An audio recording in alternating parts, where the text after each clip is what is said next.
Well, you hear him on the Tim May Show and 97.1 The Fan. Tim, spring practice underway. Let's talk about the quarterback race because it gets all the attention, and rightfully so. Most important position on the football team. It is a three-man race. Ryan Day reiterated that earlier this week, that it's a three-man race. Do you buy into that? Yeah, I do. The first thing that struck me, I wasn't here for the opening practice. I was in Chicago for a predetermined something else. But the thing that struck me was how much bigger Lincoln Kienholz looks. I mean, he looks the part. Number one. Number two, he's been around longer than either of the other two. Number three, I think we all are handing it to Julian Sayin right out of the gate. But, I mean, until you do it in front of the coaches and do it consistently, meaning run the offense, throw to the right people, throw accurately, all those kind of things, it's still up in the air. I do believe that Ryan Day does not have his mind made up. You got to figure any human being has certain things in their head that they're watching, like Brian Hartline, what's he watching? Billy Fessler, the new quarterback coach, what's he watching? What's standing out to him? And, they all get together. But we all know this, Dom, from covering football, as long as you and I both have, the starting quarterback decision always comes down to the head coach. And until he says this guy's the guy, what do you say? And, the other thing is you talked about Brian Hartline, you talk about Billy Fessler. I've been watching Ryan Day closely. He's been watching these guys like a hawk. He's been very close. And I think, he's going to be more involved with the offense this year, hopefully with Matt Patricia being able to take care of the defense. That's going to be able to allow him to spend more time because this is a big decision to find a quarterback. I do like something you said. I am a fan of Lincoln Kienholz, and a lot of people said, well, that Cotton Bowl, throw that Cotton Bowl out. I mean, he was thrown to the wolves. It was the worst offensive line performance I think I've ever covered at Ohio State. And he was a true freshman thrown to the wolves. He wasn't supposed to play. But you know what? This kid, I got to know him on the Buckeye Cruise a bit. And he's a solid young man. He is one heck of an athlete. There's no question about Tremendous that. Athlete. Yeah, absolutely. And, he can will it with the best of them. And here's the thing, you wouldn't cookie cutter Julian Sayin and Lincoln Kienholz. They're not the same even kind of quarterback, really, when you get right down to it. But it does finally come down to running the plays, throwing accurately. Your quarterback has to be an accurate thrower. And then maybe make some plays with his feet, to get you out of trouble.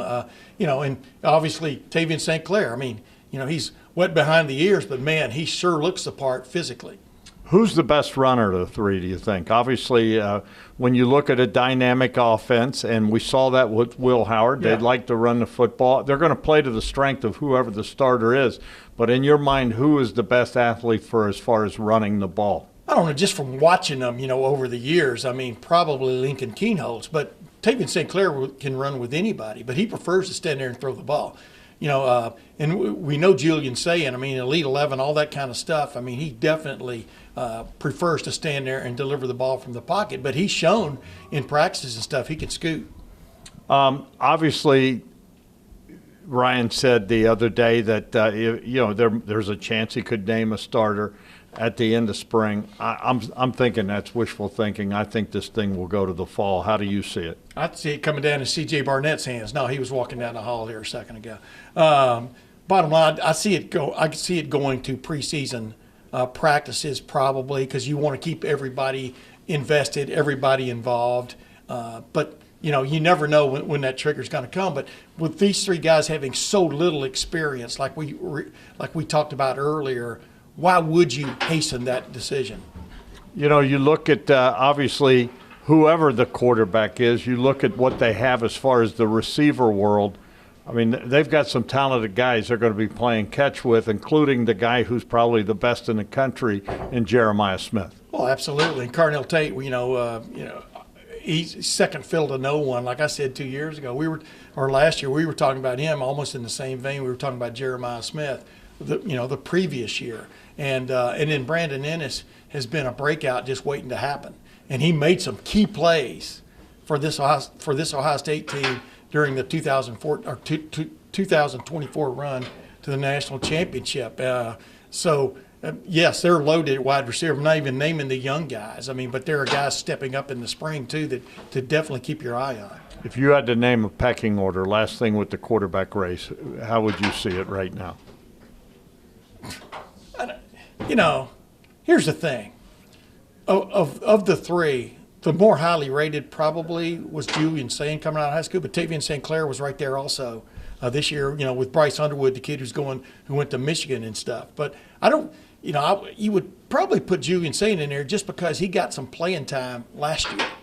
You know what I mean? I mean, if you had to go with a guy who was, and so did Lincoln for that much, but they pretty much went with Julian before they went with Lincoln last year in certain mop-up situations. So I would, you know, you probably have to go with Julian Sain as number one like everybody else is doing right now, but I still think it's a race. Tim May, the Tim May Show, 97.1 The Fan.